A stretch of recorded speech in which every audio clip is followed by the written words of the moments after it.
Viewer contributions make local programming possible on WNIN. Become a member of WNIN with your contribution so we can continue to make this programming available. Visit WNIN.org and click on the donate button.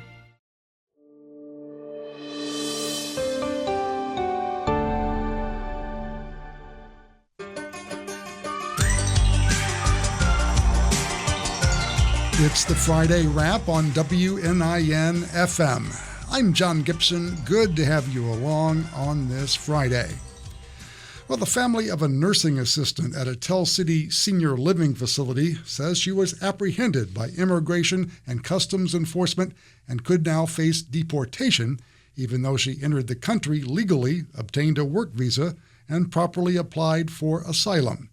John Webb of the Evansville Courier and Press authored a story about the 49-year-old Maria Alexandra Rodriguez, and he joins me now. John, always good to have you with us. Yeah, thanks for having me, John. Thank you so much. Well, let's get into this story a bit. When did Maria Alexandra Rodriguez cross the border into the U.S.? Well, she arrived into the country from Venezuela in 2021, her family told me. I'm not sure how long she's been in southern Indiana. A woman that she works with, who's a nurse over at Oakwood Health Campus in Tell City, told me that she's been at the health facility for about 2 years. I see. And so you're mentioning Venezuela a few years back. I'm guessing she left a pretty volatile situation there, right? Yes, that's what her family said. Of course, Venezuela has been beset under Maduro with crackdowns against women and against free speech. There's hunger issues and everything like that. And years ago, when Hugo Chavez was still the president, there were people who signed this petition to get him voted out of office. That effort lost. Maria was among the people who didn't support him, she said, because of what her family called her altruistic nature. She's helpful. She doesn't believe in the kind of government that is being pushed down there. And she has said, allegedly, according to multiple people, that she is fearful for her safety if she were to return to Venezuela. I see. Well, let's talk a little bit about how she ended up in ICE custody. What do we know? According to her family, I spoke to her brother-in-law and her sister, her brother-in-law, and through him, her sister, that she had gone up to Indianapolis with her husband on August 8th. They had a scheduled immigration appointment. According to them, her husband had gone inside. He later came out and said, they want to speak to you as well. While she waited in the parking lot, she went inside, and that's when she was taken into custody. I see. And this was just last week? According to them, August 8th. Yeah. Now, her family, again, you've talked to her family members. They say that she has followed immigration laws to a T, correct? Yeah, that she arrived on a tourist visa, that she'd obtained a work visa, that she's applied for asylum, done it, what people often call the quote-unquote the right way, and yet here she finds herself in this situation. Of course, I haven't seen her documentation, I haven't verified it, but according to her family, she had it all in order, that she's been trying her very best to obtain, a permanent status here in the country, and still yet she's in custody. Yeah, now, as you say, she was taken into custody by ICE agents in Indianapolis. Where was she taken? Do we know? She, according to records from the local jail and also ICE's records, which are sometimes difficult to find, even though they have a website where you can look up people in custody, she is in the Grayson County, Kentucky jail in Litchfield, which is not far from here, but would have been quite a trek from Indianapolis. Sure. So that's about 75 miles, I think, from here, roughly, down in western Kentucky. Now, what charge or charges that we know of that she's being held on? Are there any? That's not something that's listed in ICE's records. I've reached out to ICE. They have a general media line, and I've spoken through email, 2 different spokespeople. They have not provided me any information other than that they don't comment on potential deportation cases. I've had to give them Maria's information as I know it, her birthday, her name, multiple times. The only thing listed on the Grayson County Jail website, there's no charge listed. It's just that she's there under the authority of Department of Homeland Security and Immigration and Customs Enforcement, and that's all it says. Well, This is the Friday Wrap on WNIN FM. I'm John Gibson. We're speaking with John Webb of the Evansville Courier and Press. You can find this story and other stories at courierpress.com. We're speaking about 49-year-old Maria Alexandra Rodriguez. She was taken into ICE custody last week in Indianapolis. And again, this story is at courierpress.com. Now, John, you've spoken with Rodriguez's family members. You've also reached out to the senior living facility where she works in Tell City, correct? Yeah, they didn't respond initially for the story. This morning I received a follow-up from them, basically that they're following her case, trying to get more information, that they support her. I received photos of her at the facility from one of her coworkers. She seems popular. She seems beloved. One of a family member of a person that she treated there sent the Courier and Press an email and a letter that he had passed along to Senators Todd Young and Jim Banks and Mark Messmer, pleading for her to be released. He said that she provided tremendous care for his mother-in-law, and that even after his mother-in-law was sent home from Oakwood, she was sent there to rehab after a surgery, that Maria checked on her and made sure she was okay, and helped them, guide them on how to provide aftercare treatment for their family member. Yeah. Now, you mentioned getting information from ICE can be difficult. You tried to contact the agency, right? Yeah, multiple times. They asked to be emailed. That's, if you go look, at the media inquiries section of their website, they have an official email, and you send it, which is like a lot of organizations these days. You send an email, and then you get a response back. In my case, I think I got a response back about 3.5 hours later, to the point where we were already about to publish a story. Right. And they just asked for her information, some of which had already been provided to them. And they said they were going to look into it for me. And then a day after that, I got another email from another spokesperson asking for the same information. I have not received, unless it came into my email in the last 20 minutes, I have not received any update on that. And that is in line with the last time I reached out to them, when they had a series of raids here in Evansville. Right. Well, now, as I understand it, Rodriguez does have some medical issues, right? And her family is concerned about that? That's what her family said. They said that she, in Grayson County, that she has not been receiving medication she needs for diabetes and hypertension. That's not something I've been able to confirm through the jail. That's just what her family says. Right. Although, that is a struggle, depending if you read these stories about people taken into ICE custody, that sometimes they are taken and they don't have their medication with them, because some of these apprehensions, some of these arrests happen very quickly and are always a surprise to the person. Yeah. Speaking as a diabetic, I can certainly attest to the fact that if you're not allowed your insulin, that can become a problem very, very quickly. So I guess a little more on just how residents and families in Tell City have responded to your story. Sounds like they paint a picture of a woman who's done everything right, correct? Every one that I've spoken with that have worked with her has painted her as is good at her job, a kind person, a good person. Her family says that she's been sending money back to family members in Venezuela, that she takes care of the people around her.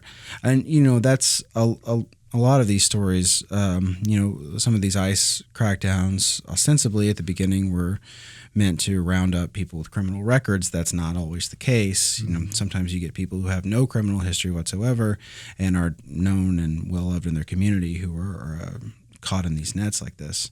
So everything I've heard about Maria is positive, and I haven't heard anything to the contrary. Yeah. Now, again, we haven't verified all the documents and all that, but if this story is essentially true, it makes you wonder, doesn't it, about how many more cases are out there where people have been detained and essentially facing no charges, and as far as we know, have done nothing wrong. There's been a lot of reporting, national reporting. There's a link in my article to a story from ABC News where people are getting picked up after hearings. Even on the Grayson County Jail website, there are multiple people with the same designation as Maria. They're there under the auspice of Department of Homeland Security and ICE. There were more than a dozen people here who were apprehended by ICE in April. Right. And taken down, and we were able to track some of them to various detention facilities across the state. They don't always go to the same one. Yeah, to the jail, the closest jail where they're picked up. Right. And it is difficult to get information on people once they go into the system. There hasn't been a mass deportation effort like this, at least in recent history. I mean, a lot of people get deported. It's under previous presidents, but as far as this one being so visible and so aggressive, this is unlike anything in recent history. Yeah. Well, you say, visible, but at the same time, once they're detained, they're pretty much invisible, it seems. That can be the case with some if you follow the national reporting on this. At least with Maria, we can track to where she is. Right. And there was a protest in Tell City, and her family has been collecting letters from community members to send to ICE, hoping that they will, reconsider their decision, let her get her asylum in order. Right. That has happened for others too. So there is some hope that this can be reversed and she can be brought back and restored to her job and restored to her family. Yeah. And no word, I guess, at this point on a possible deportation? No. Like I said, ICE told me that they won't comment on that. I haven't spoken to the family in about a day, so I don't have any updates on that. I'm not sure really how long that process takes. I know Anecdotally, I've seen that it can happen quickly. In the past, that it can churn. I mean, this is still a bureaucracy, right. So things can take a long time. But I have not heard anything definitive on that front. Yeah. All right. Well, this is John Webb from the Evansville Courier and Press talking about his story about 49-year-old Maria Alexandra Rodriguez. She was detained by ICE last week. She's been living and working in Tell City for at least a couple of years, we believe. Well, John, anything else to add that we haven't touched on here? No, I think obviously this is a fluid story. There hopefully will be an update. It's something that a lot of families in this country are going through right now. Like I said, there are deportations have been a regular order of business for the government for a long time. What we have now, though, is a very aggressive, very visible crackdown, and a lot of people are going through it. Maria's story is not out of the ordinary. Yeah. That is John Webb of the Evansville Courier and Press. You can see this story and all of his stories at courierpress.com. John, as always, thank you for joining us on the Friday Wrap. Thanks for having me. Good to have you here. Well, coming up on the Friday Wrap, WNIN's Tim Jagalow will join us. We'll listen back to his story on the Evansville City Council considering a new wheel tax here in the Evansville area. That's coming up on the Friday Wrap on WNIN FM. It's the Friday Wrap on WNIN FM. I'm John Gibson. Glad you could join us on this Friday. Well, the Evansville City Council will vote on a new city wheel tax at their next meeting, set for Monday, August 25th. The idea is to make up a projected $15 million that will be lost over the next 3 years due to recent changes to Indiana law. WNIN's Tim Jagalow attended this week's Evansville City Council meeting and filed this report. The Evansville City Council had their first reading of the proposed wheel tax, an extra $25 to register a passenger vehicle at the BMV. The audience had questions and the city had some answers. I was just looking at my at the BMV. My registrations are $80 to $90, so y'all talking about a 30% increase. That's resident Michael Kanya talking about the proposed wheel tax to fund road repairs in the city of Evansville. Monday, August the 11th, was the first reading of the proposed wheel tax ordinance. This is to, in part, make up for the projected $15 million loss over the next 3 years due to recent changes to Indiana law. City engineer Michael Libitsky discussed the city's eligibility for state road repair grants. So Evansville has over 1,100 lane miles. And if you look at it compared to the amount of lane miles that every other community with a wheel tax has in place, that means that we would be eligible for almost 1.2% of that money, or anywhere from $2 to $3 million in fiscal year 2027. The grant he's referring to is only accessible if the city collects its own wheel tax. The county wheel tax does not count. Such a tax would allow the city to apply for a specific state road repair grant, but it's a grant pool. Councilmember Zach Hieronymus says the city feeds into significantly with their tax dollars already. All of our money is going up there to Indianapolis, and they're giving us a pittance back. And now they're saying you have to levy a wheel tax on your people just to ensure that you get that pittance back in the first place. The tax would generate about $2.7 million annually. The city estimates it needs $12 million to repair roads and stop others from further deterioration. The Evansville City Council will vote on the new city wheel tax at their next meeting, Monday, August 25th. For WNIN News, I'm Tim Jagalo. And Tim joins us live now here on the Friday Wrap. Tim, as always, thanks for coming in. Of course. Good to have you here. Well, the road repair grants are important to this discussion.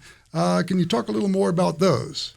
Sure. And that was, again, one of the major catalysts for this. Mm-hmm. Currently, these are called Community Crossings Matching Grant Programs, or CCMGs. Mm-hmm. City engineer Mike Libitsky said these used to be one big pot from which municipalities could apply for a grant. Uh-huh. And, House Bill 1461 split them into two different grant programs.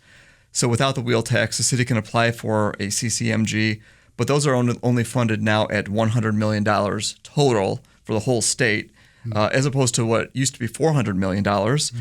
And so in the past, they'd receive about $1.5 million. But because of the reduced cap, he says it's going to get extremely competitive. He expects that with the, again, we'll call this bucket number one. Mm-hmm. With bucket number one, they're only going to get about $350,000 every year. And as the city has discussed in their messaging over this issue, 1 mile of repaving costs about $300,000. So that's all you get 1 mile a year, basically, from that. Yeah. I'm guessing that doesn't sound like enough. Right. And so bucket number two is statewide $160 million, which is a little bit more, but it's also only for cities with a wheel tax. So with that bucket, he estimates, Mike Libitsky says, they could get $3 million, in 2027 based on lane miles and based on population and everything. And again, as I mentioned in the story, there is a county wheel tax, but the county wheel tax doesn't give you access to that second bucket.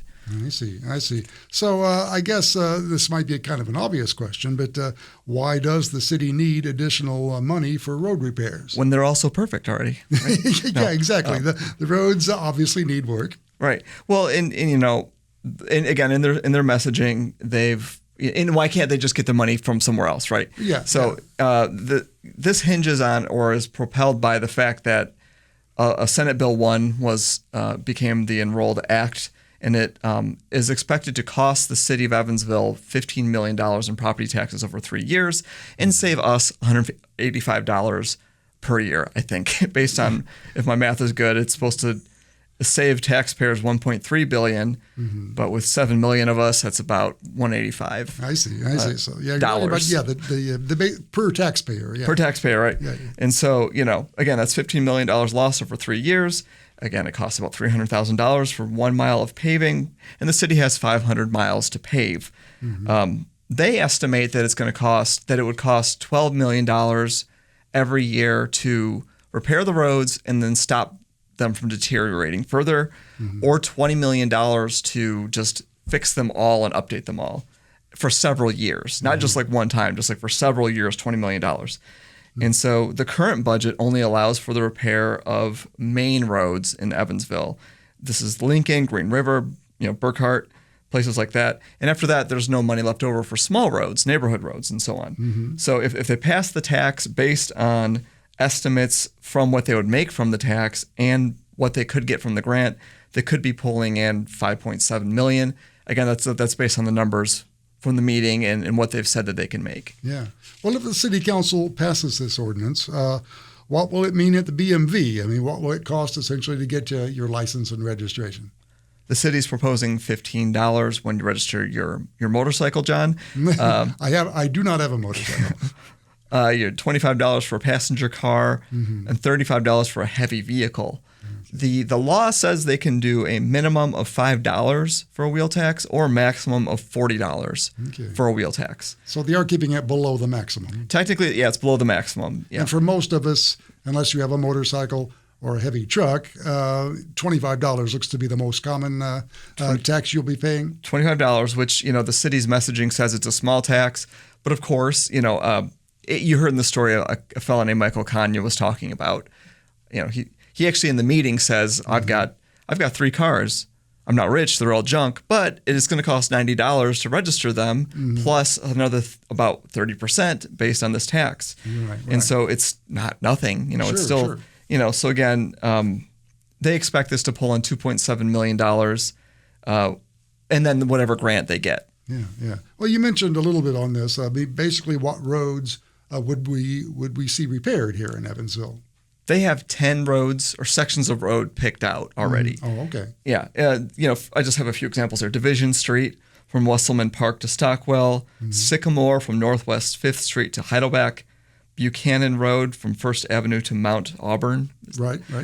And there's several more. And these are based on, again, like the quality of the road currently, the speed limit of the driving on that road and the traffic on that road. Sure. And that's how they kind of rate which vehicle or which roads get chosen for the work. Yes. And something I wanted to add is that this tax is something that Governor Mike Braun is promoting and recommending and supporting that cities and municipalities do. Yeah. So the idea is if you want this funding, you've got to enact a tax like this. Yep. Well, Tim, anything else to add that we haven't touched on? Well, there's no veterans discount, in case you're looking for one of those on this. At the meeting, they expressed concern that once a tax is applied, it's never going to go away. A couple of the speakers wanted to know if there's going to be a sunset for this tax. Is it ever going to end? They can't offer that. Again, the county wheel tax, which is already there, does not help with this. And it's as long as I've been a journalist, roads have been a discussion. Sure. And in Michigan, where the roads are, I would argue, much worse because of the winters there. They were bringing it up because the gas tax wasn't bringing in enough money because vehicles were getting too efficient. There were more electric vehicles and so on. And I think it's interesting that hasn't been discussed here. It's about this $15 million being lost. Right. At least not discussed here yet. Not discussed here yet, right. Yeah, exactly. That is WNIN's Tim Jagelow. He brought us that story this week from the Evansville City Council, considering that new city wheel tax. As always, Tim, thank you so much for your work. No problem, of course. All right. Well, coming up on the Friday Wrap, WNIN's Ella Nelson will join us. She produced a story this week regarding armadillo sightings in Indiana. They are up. We'll hear more about that coming up on the Friday Wrap on WNIN FM. It's the Friday Wrap on WNIN FM. I'm John Gibson. Good to have you along on this Friday. Well, armadillo sightings in Indiana have been reported as far back as 2003, but a recent geological survey has highlighted their expansion in the Hoosier State. As WNIN's Ella Nelson reported this week, they don't pose a threat to we humans. Why are people talking about armadillos in Indiana? Well, this is because of a recent U.S. Geological Survey study that has shined the spotlight back on armadillos and their expanding presence in Indiana. Southwest Indiana, Pike County especially, have the highest concentration of armadillos. Brad Westridge, state mammologist with the Indiana Department of Natural Resources, says milder winters in Indiana have to do with their northward expansion. And this succession of mild winters is allowing these animals to move further north, and then they survive that winter, and then they reproduce, and then their young are able to move even further north. They were first reported in 2003, with a higher number of reports from 2018 onward. Armadillos' natural habitat is areas along waterways and forests with leaf litter. This is because the areas house their main food source, insects. Westrich says the animal won't cause harm to humans as long as people don't provoke them. If you see an armadillo in your yard, leave it alone. Appreciate the observation for what it is, but treat this wild animal like a wild animal. Don't try to touch it, don't mess with it, because, they will defend themselves. They've been known to jump up in the air. If you try to capture them, they have very sharp claws. He says because of their poor vision, they may get close to humans before smelling or hearing their presence and run away. Armadillo sightings can be reported on the Indiana DNR website's Report a Mammal form. For WNIN News, I'm Ella Nelson. And Ella Nelson joins us now live on the Friday Wrap. Ella, as always, thank you for your work. Yes, thank you. Good to have you here. Can you tell us a little more about that U.S. Geological Survey study that has highlighted armadillos back here in Indiana? Yeah, of course. Now, it was published in February of this year. It was an update from the last report that was from 2014, so almost 10 years ago, or over 10 years ago, at this point. And the report was just about armadillo expansion in the United States. They're coming northward and eastward from Texas. They were first reported in Texas in 1849. So they've been in the United States for a while, but as the story said, they were first reported in Indiana in 2003. And some of the states highlighted by the study included Missouri, Iowa, Kentucky, of course, Indiana, Kansas, Tennessee, and the Carolinas. Some of these states, it's just they're expanding more into the state, and some of them they're being newly established into the state. Indiana is one where they're expanding in since they've been here for over 20 years. And actually, I come with breaking armadillo news. Really? Yes. I reported that Pike and Vigo counties had the highest number of reports, and that was true when I was researching this topic, but when I checked back today, Vanderburgh County and Posey County actually have the highest number of reports now. Vanderburgh County has the highest with 16 recorded from 2003 to 2025, and then Posey County has 13 or 14. So more and more armadillos are among us here in the Evansville area. As you mentioned, growing up, when you thought of armadillos, we think of Texas, or at least we used to think of Texas. Now they are expanding to everywhere, including right here in the Evansville area. A question: if you see an armadillo, say in your backyard, is there anything people should be worried about? Generally, no. They're quite skittish creatures. They are nocturnal, so you won't really see them out in the daylight unless it's maybe a little bit colder out. Humans are their only predators, but they will tend to run away or burrow into the ground if they encounter one. However, depending on the situation, if they feel threatened, they will defend themselves, as Brad Westrich said. They can jump 3 to 5 feet in the air, so a bit of a projectile there. But they also have sharp claws, and if you try to pick one up or capture one, they will scratch. I see. They are also the only animal other than humans that carry Hansen's disease, which is leprosy. But according to the CDC, transmission risk from armadillo to human is possible but unlikely. So there's not really a risk of that at all. They are protected under Indiana Administrative Code, which means you can't kill or trap them unless they're causing substantial property damage. So generally, again, as Brad said, to just appreciate the observation for what it is, but just kind of leave them alone. They're just trying to get some food. Don't try to make them your pet. Correct. Yeah. Exactly. Well, speaking of armadillos in Indiana, I understand that Mesker Park Zoo just announced the birth of one this week, right? Yes. So what do we know about that? Yeah. So it was born on August 1st of this year. They announced it earlier this week. August 13th was International Armadillo Day. So that's when they announced it. It is the second 3-banded armadillo birth in zoo history. Their first one was back in December of last year. Now, this armadillo is a different species from the one that is expanding into Indiana. That is the 9-banded armadillo. Those are the 9-banded yes. type. Right. These are the 3-banded. And it's considered, Mesker Park Zoo said it was a win for their species survival plan, which works towards long-term sustainability for that animal and other animals that have been classified as endangered or near threatened. This animal is classified as near threatened. But it's considered a win for them, and that's through AZA accredited facilities. Yeah. All right. Well, Ella, in addition to covering this armadillo story, you've covered lots of stories here for WNIN.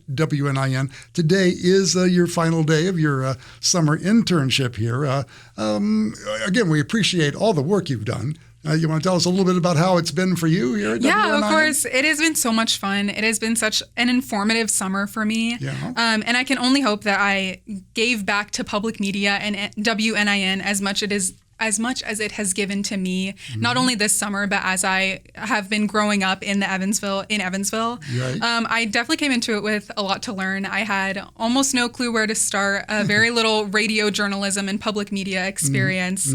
But it has been very rewarding for me. I have had so much fun. I feel like I've learned a lot. Challenging at times, of course, as many learning experiences are, but I am very appreciative to all of you guys for all of the help. Tim, you, John, and Kenton, of course, and then everybody else who has supported me through this opportunity. Well, we certainly appreciate everything you have contributed while you're here. You're headed back to IU. Maybe we'll see you back here again sometime, I hope. Hopefully, yeah. That would be great. All right, that is WNIN's Ellen Nelson. She's wrapping up her summer internship here at WNIN. Back to the books next week, I believe. That is WNIN's Ellen Nelson. As always, Ella, thank you so much. Coming up on the Friday Wrap, WNIN's Kenton McDonald speaks with Indiana Public Broadcasting's Aubrey Wright about colleges having to deal with eliminating some degree programs. We'll hear about that next on the Friday Wrap on WNIN FM. It's the Friday Wrap on WNIN FM. I'm John Gibson. Good to have you along on this Friday. Well, under pressure from a new state law, Indiana's public colleges agreed to merge, cut, or suspend about 20% of degree programs. WNIN's Kenton McDonald spoke with Indiana Public Broadcasting's Aubrey Wright following this report. Indiana's Commission for Higher Education is facing a tough reality. Its research shows most Hoosiers want to go to college, but only about half of high schoolers enrolled. Let's see. Next order of business. At a July meeting, Commissioner Chris Lowry says he's found one reason for that gap. Because they lack that career coaching and navigation experience, they're not sure what to do. The commission and Indiana's leaders want to align higher education with the workforce. But Lowry says there's still another problem. The number of degree programs leaves students overwhelmed. This degree program review process is an excellent complement to that, to helping students have clear choices and understanding what those are so that we can continue to drive better outcomes for students, employers, and Indiana. Starting in July, state colleges and universities had to request approval to continue degrees that don't meet thresholds set by legislators. That would include 15 graduates for a bachelor's degree and 7 for a master's degree. More than 400 programs will be changed next year. Folks, these are zero to low, very low enrollment and completion programs, but they're out there as choices today. So what's next? Senior Associate Commissioner Matt Butler walked through the changes. 101 programs will be suspended and slowly fade out. Typically, the first step of a suspension is that the program stops admitting new students and it's starting a glide path down that serves the currently enrolled students, and that's called a teach out. 74 will be outright eliminated. Almost all of those programs had no students involved. 229 will be merged or consolidated. All suspended and merged consolidated programs will require an orderly teach-out, enabling the currently enrolled students to complete their original program of study, or they can transfer to the newly consolidated one, or they can change their majors entirely. Many of these programs also offer minors or concentrations, and Butler says those will probably stay. Some colleges, like Indiana University, made plans to give faculty more input this year. And therefore, in this opportunity, they are committing, we will merge and consolidate, X, Y, and Z degrees down the line. Colleges can continue some programs, even if they don't meet the minimum number of graduates. But that exception comes with more work. They need to prove to the commission those degrees are valuable, stress workforce need, and show they lead to good careers. Have good student outcomes or have a major state, societal, and high-need impact. Affected students should be allowed to finish their degrees. Some colleges have already informed students of the changes. Commission member Kathy Cabello says she's impressed by the communication from some colleges. That they already know my degree is safe, it's been moved here, or etc. And most Indiana college students are in unaffected programs. Butler says most of these changes will take full effect next year, unless a college decides it's part of a routine review. Some of the routine staff actions or programs like the eliminations that could happen quickly or suspensions that could happen quickly, yes, the institution will take it off their application process for next year. Lowry says specific changes and cuts depend on the college, but he does believe there will be a closer connection to career advising and better organization. But hopefully for the student, she or he is still going to be able to get a degree that then allows them to have expertise or some level of expertise. The commission will have more updates this fall. For Indiana Public Broadcasting, I'm Aubrey Wright. And now I'm happy to be joined by Aubrey Wright on the Friday Wrap from Indiana Public Broadcasting Station WFIU in Bloomington. Aubrey, thanks for the time today. Hi, thanks for having me. Okay, so we just talked last month about the new IU Indianapolis campus, and now here we are talking more about higher education in the Hoosier State. So can you kind of just take me through here how we got here and why do universities have to end or cease degree programs? Yes. Basically, it's because the legislature says so. That's the short answer. But this language was added into the state budget. It was kind of prompted by the Commissioner for Higher Education, Chris Lowry. I talk a little bit about his motivations in the feature, but basically he says this is going to be good for students and it's going to save money. And so this language was added into the state budget, which went into effect July 1st. It was kind of surprising it wasn't passed. Traditionally, there wasn't public discussion or input. It kind of was not expected. But those Indiana leaders were working behind the scenes, believing that this was the best way to help students get to college.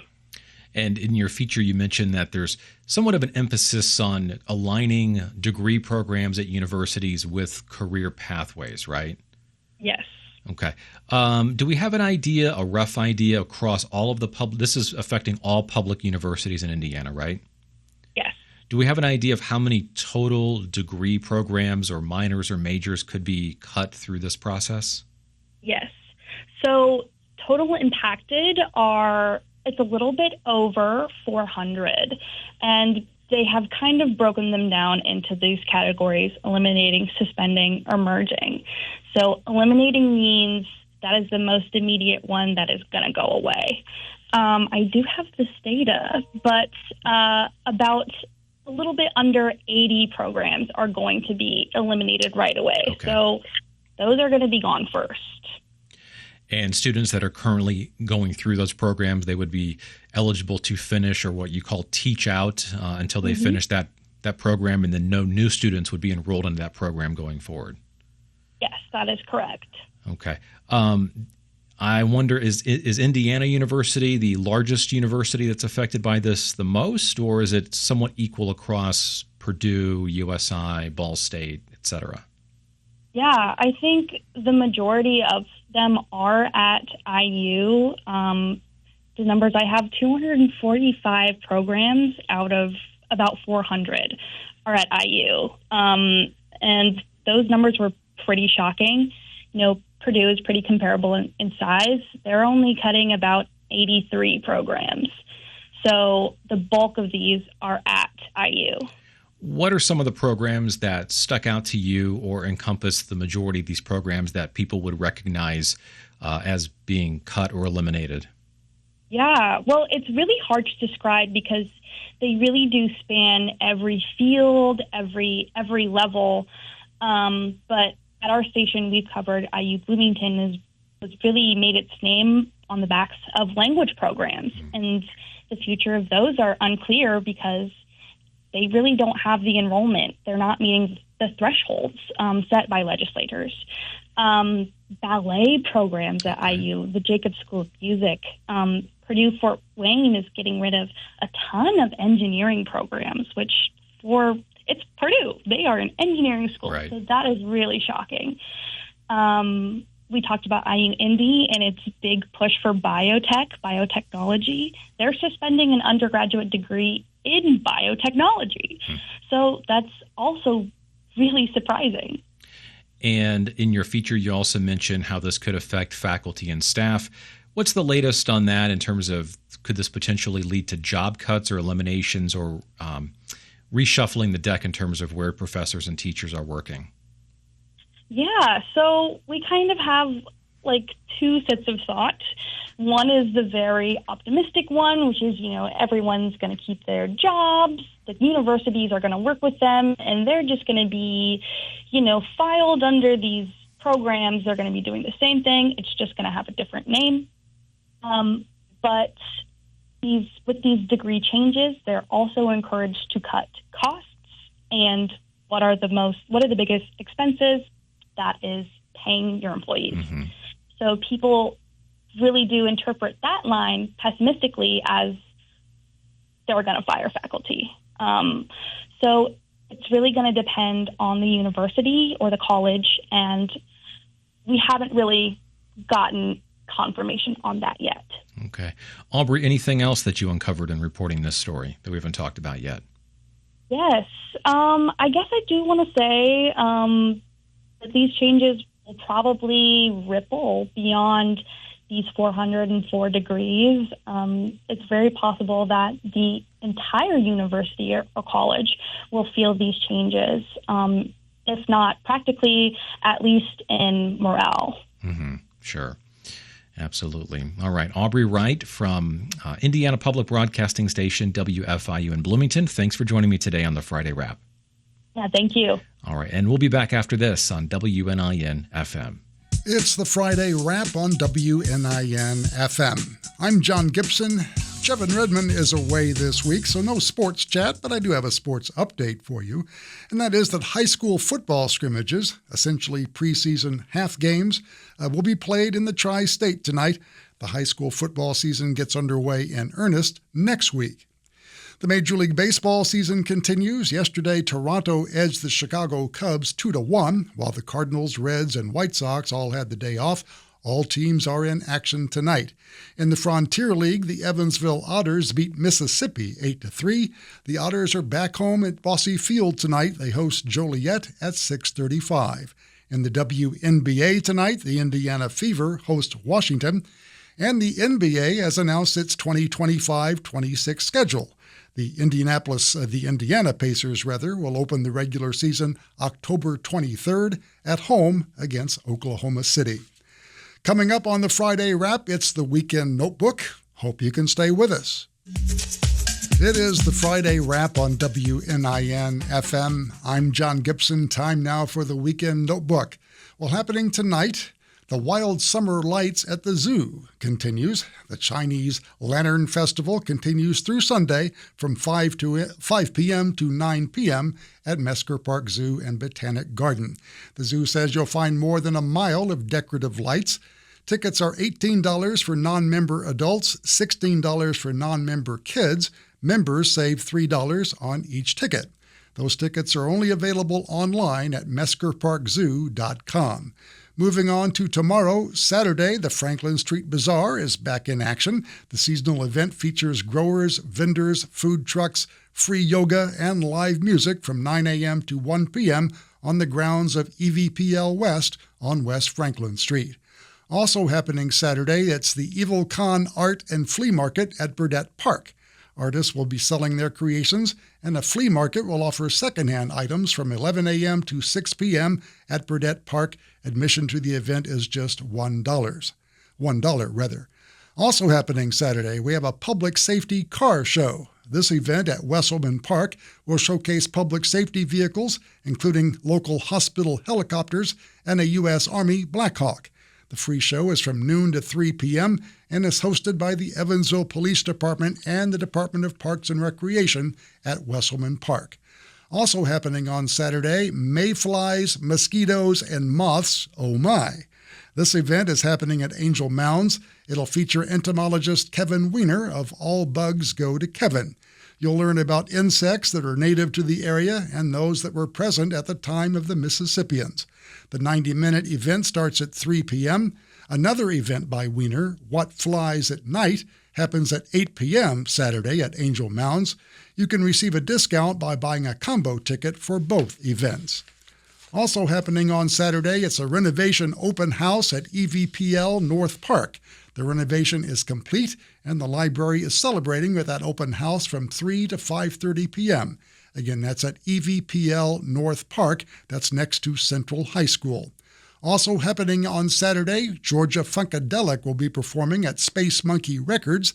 This free one-hour concert starts at 5 p.m. at the store on Riverside Drive, just west of Highway 41.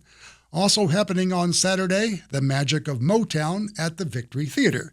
This tribute show features the music of the Temptations, the Jackson 5, Aretha Franklin, and more.